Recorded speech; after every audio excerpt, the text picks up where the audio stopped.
What's going on, guys? Welcome back to the Adobe Photoshop Masterclass course. We are continuing on the layers section. This right here is going to be filters. This right here is how we get more out of an image, straight up. No two ways around it. We take an image and we get more out of it. I've said that a couple times now, but it's the truth. First off, let's press Control S, save this as our ultimate title, right? We're going to save that as the ultimate title. Press Enter to actually save. Go ahead and press OK right here.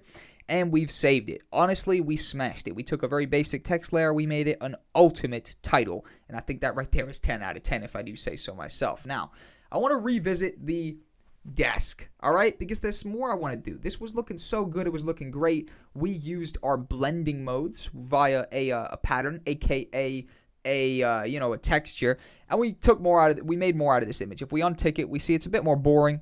And we tick it, and we see it's honestly much cooler. Now, we can make this even better. And the way I want to do that is by using filters. Filters are up here, and there's a whole bunch of different filters. You've got your 3Ds, you've got your blurs, you've got your distorts, a couple different, sections, if you will, right? Now, the blurs is the one I want to focus in on. We notice that we can actually go ahead and add blurs to stuff. So, for example, if we were to go to our layer down here, and if we actually right-click and just go ahead and delete the vector layer, just to reset that, and we actually click our bottom layer, go up to Filter, go here to Blur, and let's say Gaussian Blur, instantly, that right there is blurred because it's on 20% blur. This right here is a filter, which means it will apply stuff. Now, that particular thing is looking stained because the hue has not been adjusted. But overall, this right there is how we get stuff out of, how we basically get more out of an image. Now, that right there is a blur, but for example, let's showcase a distort, right? We've got a distort, maybe a ripple, whatever the case may be. We can come over here, we can have a look, we can press OK, boom, it's distorted. Let's press Control Z to undo that. We obviously don't want to do that. But what I want to show you guys how to do coming up next in the next section is going to be how to get more out of an image. But filter section, they're all up here. We got your 3Ds, your blurs, your blur gallery, which is more just preset type of stuff, spin blurs, whatever the case may be, right? Stuff that we can adjust as well. So as you see right here, we should be able to, pull these points out, twist them up, whatever the case may be, put it over certain sections, and we've got these cool different options, right? Let's go ahead and just cancel that, all right? I don't want to get that out of here.